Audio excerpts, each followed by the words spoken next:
ভালো ব্যক্তিত্ব গঠনের জন্য এই 16টি অভ্যেস গড়ে তুলুন। নাম্বার 1, কাউকে কিছু বলার আগে তার বক্তব্য মন দিয়ে শুনুন, অর্থাৎ শুনুন বেশি, বলুন কম। নাম্বার 2, ইয়ার্কির একটা সীমা বজায় রাখবেন, অর্থাৎ ইয়ার্কির ছলে কখনো কাউকে অসম্মান করবেন না বা কোনো নোংরা কথা বলবেন না। নাম্বার 3, নিজেকে সেরা প্রমাণ করতে যাবেন না। মনে রাখবেন, সোনাকে কাউকে বলে দিতে হয় না যে সে সোনা, কারণ তার গুণই তার পরিচয়। তাই বাজারে হাজার ইমিটেশন গয়না এলেও সোনা চিনতে কারণ ভুল হয় না। নাম্বার 4, মজার ছলে হলেও কখনো কাউকে মিথ্যে কথা বলবেন না। নাম্বার 5, কাউকে এমন কোনো কথা দেবেন না যেটা আপনি রাখতে পারবেন না, আর কথা দিলে যে করেই হোক রাখার চেষ্টা করবেন। নাম্বার 6, যদি অন্যায় করে থাকেন তাহলে নিজের ইগো ছেড়ে সরি বলুন।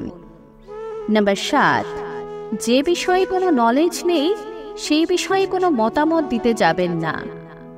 নাম্বার 8, নিজেকে সবজান্তা ভাববেন না। মনে রাখবেন, জ্ঞানের ভাণ্ডার কারো কোনোদিন পরিপূর্ণ হয় না। মানুষের মৃত্যুর আগে অবধিও অনেক কিছু শেখার বাকি রয়ে যায়, আর তাছাড়া শেখার কোনো বয়স নেই আর জানার কোনো শেষ নেই। নাম্বার 9, চারদিক নোংরা করে ও শব্দ করে খাবার খাবেন না। নাম্বার 10, রাগের মাথায় যা খুশি তাই বলবেন না।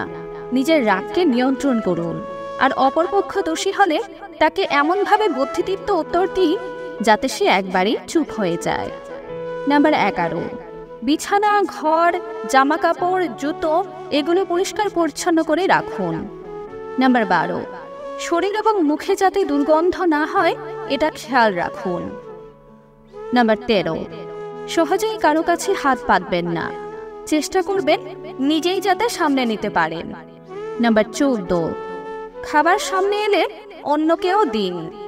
নাম্বার 15, ছোট বড় সবাইকে তার প্রাপ্য সম্মানটুকু দিন।